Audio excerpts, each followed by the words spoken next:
वालेकुम जी। Fundamental of physics Halliday Resnick Walker का 10th एडिशन है। Chapter 33 electromagnetic waves problem 63।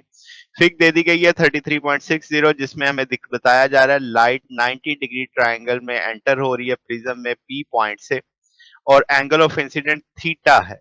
ठीक है, वो कहता है कुछ some of the refract at point Q, कुछ क्यू पॉइंट से रिफ्रैक्ट हो जाती है, एंगल ऑफ रिफ्रैक्शन इज 90 डिग्री। अब रिफ्रैक्टिव इंडेक्स मांगा जा रहा है प्रिज्म का इन टर्म ऑफ थीटा। फिर न्यूमेरिकली पूछा जा रहा है maximum value of refractive index कितनी की हो सकती है। फिर वो कह रहा है जो लाइट क्यू से निकल रही है वो इंसिडेंट करे अगर स्लाइटली इंक्रीज कर जाए पी से एंगल या स्लाइटली डिक्रीज कर जाए फिर क्या मामला होंगे। तो हम लेबल कर लेते हैं तस्वीर को। हम कह देते हैं कि भाई theta one angle of incident है, theta two angle of refraction है, theta three angle of incident second surface है और एंगल ऑफ रिफ्रैक्शन जो आउट बाहर निकल रहा है वो थीटा 90 डिग्री है। अब हम कह सकते हैं कि लॉ ऑफ रिफ्रैक्शन अगर हम सेकंड सरफेस पे क्यू वाले पॉइंट पे लगाएं तो हम कहेंगे n sine theta. N is the refractive index of the prism और आपके पास चूंकि रे उसी मीडियम में आ रही है तो एन साइन थीटा साइन 90 है साइन 91 हो जाएगा, तो ये हम इसे 1 के तौर पे कंसीडर करेंगे। वो नॉर्मल टू द सरफेस जो पी और क्यू है वो एक दूसरे के परपेंडिकुलर है। ये आप ब्लैक कलर की डॉटेड लाइन को देख रहे हैं 90 पे मिल रही है, तो एक ट्राइंगल सी बन रही है अंदर जिसमें थीटा टू है, थीटा थ्री है और 90 है, तो हम कहेंगे इनका सम 90 डिग्री होना चाहिए था। तो थीटा थ्री बराबर आ जाएगा 90 माइनस थीटा टू के, दोनों तरफ का साइन ले लो, साइन लेने से sine 90 minus theta two cos theta two जाएगा, कॉस थीटा टू को 1 minus sine square theta two लिखा जा सकता है।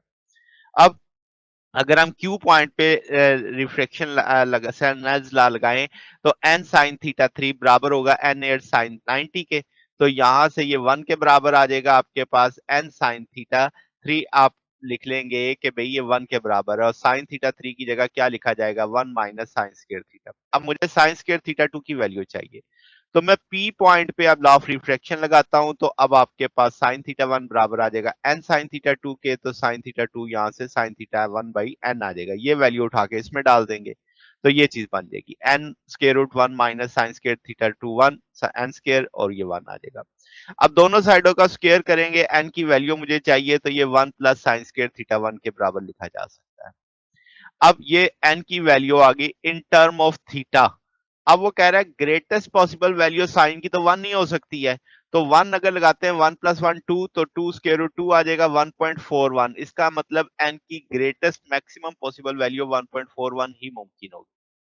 फिर वो कहता है कि गिवन एन के लिए अगर एंगल ऑफ इंसिडेंट बढ़ाया जाए थीटा वन से तो आपके पास जो एंगल ऑफ रिफ्रैक्शन है वो ग्रेटर हो जाएगा थीटा टू से और एंगल ऑफ इंसिडेंट जो सेकंड फेज पे है वो लेस हो जाएगा, क्योंकि हमने थीटा थ्री पढ़ा है 90 माइनस थीटा माइनस टू है।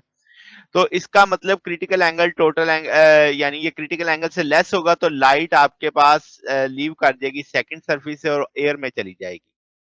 फिर अगर हम कहें उसे डिक्रीज कर दें, लेस कर दें फोर्थ पार्ट में जो पूछा गया है, तो हम कहेंगे एंगल ऑफ रिफ्रैक्शन अब थीटा टू से लेस होगा और angle of incident second surface का ग्रेटर हो जाएगा थीटा थ्री से, यानी क्रिटिकल एंगल से बढ़ जाएगा। तो इसका मतलब लाइट रिफ्लेक्टेड हो जाएगी एट क्यू, वापस आ जाएगी टक्कर खा के। तो ये हमारे पास सोल्यूशन है। अगर आपको इसमें कोई बात पूछनी हो, डाउट हो, नीचे कमेंट्स पे पूछ सकते हैं। वीडियो अच्छी लगी हो तो वीडियो को लाइक कीजिएगा, दोस्तों के साथ शेयर कीजिएगा, चैनल को सब्सक्राइब कर दीजिएगा। अब तक के लिए इतना ही, बाकी इंशाल्लाह हम नेक्स्ट देखेंगे। ओके, अल्लाह हाफिज।